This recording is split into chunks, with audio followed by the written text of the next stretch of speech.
Screen पे एक article देख रहे हैं। ये आर्टिकल है ग्लोबल टाइम्स का और ग्लोबल टाइम्स ने इस आर्टिकल में बड़ी प्रमुखता से छापा है कि क्रोएशिया और भारत के बीच में एग्रीमेंट साइन हुए हैं और ये एग्रीमेंट 4 एग्रीमेंट है। अब आपको सुनकर लगेगा कि आखिरकार क्रोएशिया में ऐसी कौन सी खास बात है कि चाइना की नजर यहाँ पर अटकी पड़ी है कि भारत क्रोएशिया के साथ कोई एग्रीमेंट कर रहा है। जानेंगे। भारत ने चाइना को 2 बड़े झटके दिए हैं। एक तो भारत के हाथ में जैकपॉट लग गया है और अमेरिका चाहते हुए भी भारत के लिए मददगार बन रहा है। जानेंगे क्या हुआ है। वहीं दूसरी तरफ भारत ने क्रोएशिया में भी बड़ा झटका दे दिया है। हमेशा की तरह वर्ल्ड मिरर के इस एपिसोड में जानने को मिलेगा बहुत कुछ। आइए जानते हैं इन खबरों को विस्तार से। स्क्रीन पर कुछ तस्वीरें देख रहे हैं। ये तस्वीरें क्रोएशिया से निकल कर आ रही हैं। सबसे पहले क्रोएशिया है कहाँ, जरा इसे मैप में देखते हैं कि आखिरकार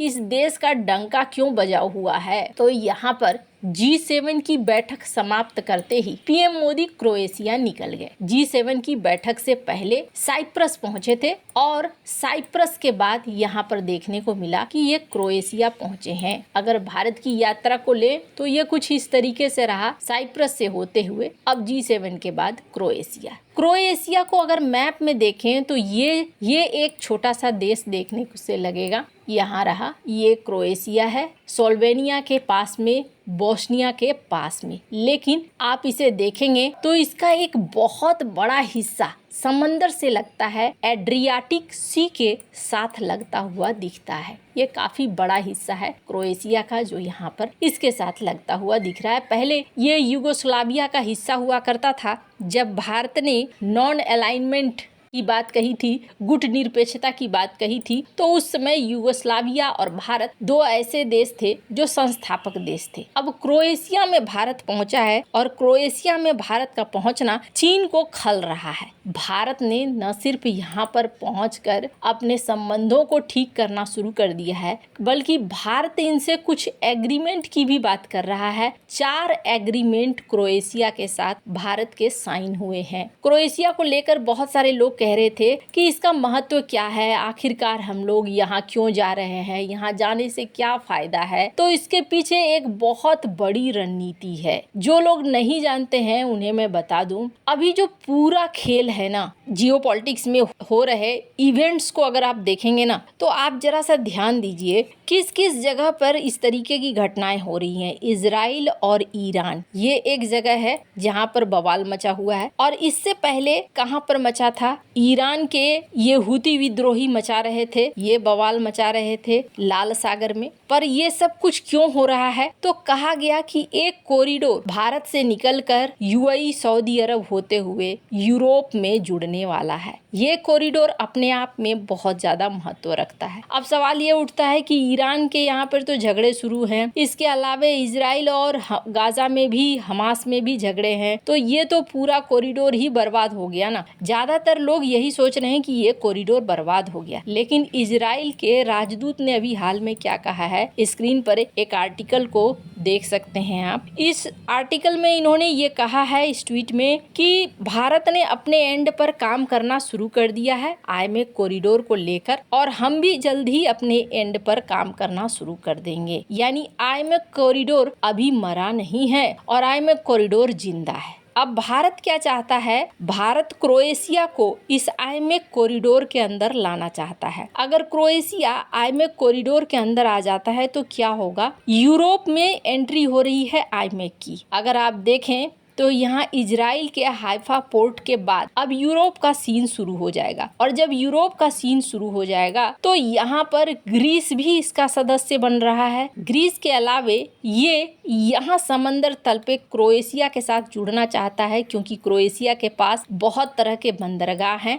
इन बंदरगाहों की मदद से फिर आप पूरे यूरोप में जाल की तरह फैल सकते हैं, व्यापार को जाल की तरह कर सकते हैं, कहीं भी आ जा सकते हैं। तो ये मानकर चलिए कि यूरोप में एंट्री का क्रोएशिया एक सीधा सरल जगह है। भूमध्य सागर से निकलकर ग्रीस से होते हुए क्रोएशिया में पहुंचना यानी कि बंदरगाहों के एक बड़े जाल पे भारत का एक अच्छा खासा अधिकार हो जाना हो जाएगा। तो यहाँ क्रोएशिया के साथ सिर्फ इतने ही संबंध नहीं है, बल्कि बात करें कि सिर्फ व्यापार की बात नहीं हो रही है, यहाँ पर सैन्य सहयोग की भी बात हो रही है। पहलगाम हमले के बाद पहला देश था क्रोएशिया जिन्होंने भारत का समर्थन किया। पर चाइना के कान यहाँ क्यों खड़े हो गए हैं? चाइना किस टेंशन में है? भारत चाइना को एक नहीं बल्कि दो टेंशन दे रहा है। स्क्रीन पर इंडिया.com की इस खबर को देख रहे हैं। सबसे पहला टेंशन तो ये दे रहा है कि भारत लगातार व्यापार के मामले में अब आगे बढ़ रहा है। सबसे पहले मई 2025 में भारत का अमेरिका को एक्सपोर्ट 17.3% बढ़ा और $8.8 बिलियन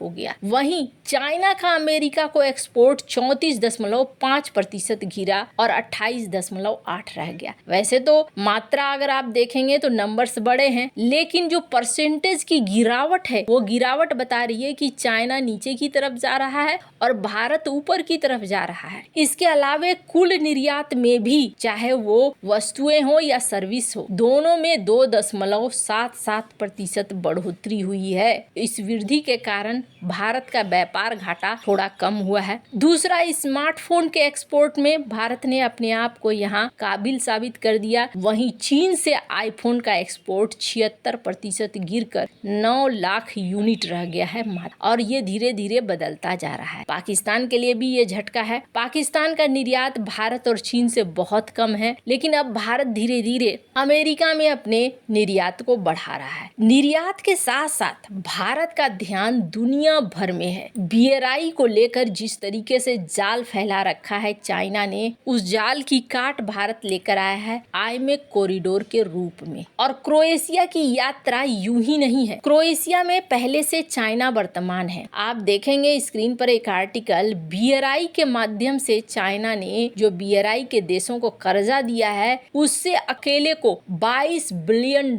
हासिल किया है चाइना ने। ये एक बहुत बड़ा नंबर है और ये नंबर बताता है कि BRI कितना ज्यादा खास है चाइना के लिए। और भारत क्या कर रहा है? भारत यहाँ चुनौतियां दे रहा है। क्रोएशिया के साथ डिफेंस के भी समझौते थे चाइना के और पर्यटन के भी समझौते, लेकिन भारत अपने 4 समझौतों के साथ साथ अब भारत यहाँ पर हिंदी में भी बढ़ावा दे रहा है। इसकी वजह से दोनों देशों के बीच में सांस्कृतिक रिश्ते अच्छे होंगे और ये बहुत ही ज्यादा जरूरी है।